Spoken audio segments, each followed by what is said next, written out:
Naniniwala ka ba na ang isang pandemya na tumatagal ng 5 taon ay isang babala mula sa Diyos? Ang pandemya ng COVID-19 ay sumiklab sa China sa pagtatapos ng 2019 at kumalat sa buong mundo sa loob ng ilang buwan. Mula noon, patuloy itong nag-mutate. Noong 2021, nagdulot ang variant Delta ng bagong wave ng mga impeksyon na humahantong sa mga pag-lockdown sa buong bansa.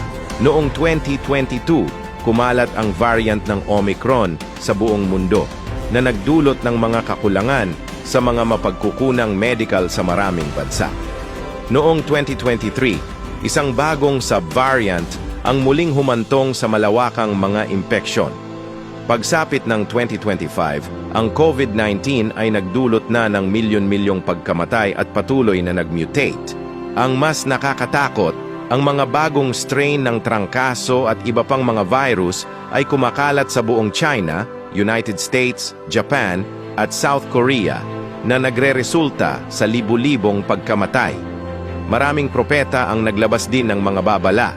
Sa 2025, isang salot na mas mapangwasak kaysa sa COVID-19 ang nakatakdang sumiklab na ang bilang ng mga namamatay ay 12 beses na mas mataas. Bakit patuloy na umuusbong ang mga salot? Ito ay hindi nagkataon lamang.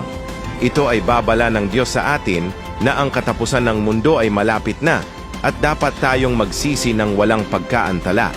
Ngunit lumipas na ang 5 taon at marami pa rin ang hindi pinapansin ng mga babala ng Diyos. Abala sila sa paghahanap ng pera, ngunit ayaw maglaan ng oras sa paglapit sa Diyos. Natatakot sila sa sakuna, ngunit tumanggi silang tumalikod sa kasalanan.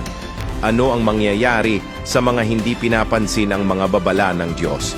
Sabi ng Diyos, walang nakakaalam na ang dahilan ng paulit-ulit na mga paalala at pangaral ng Diyos ay dahil inihanda na niya sa kanyang mga kamay ang isang walang katulad na kalamidad, yaong hindi kakayanin ng katawan at kaluluwa ng tao.